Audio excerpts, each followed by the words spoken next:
I'm here with Doug, and we are talking about when to choose which extension with your Ames tester. With each Ames tester, you're provided with a set of extensions depending on the size of the tester.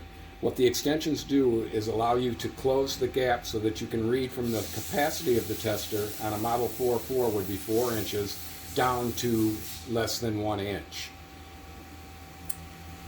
The way these extensions work is they screw together depending on the size of the stock you need to test.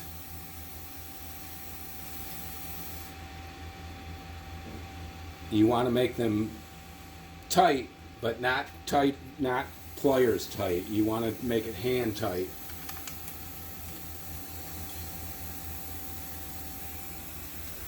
The extensions fit between the anvil side and the spindle side, and you need to use a penetrator. All of our penetrators work with this same extensions.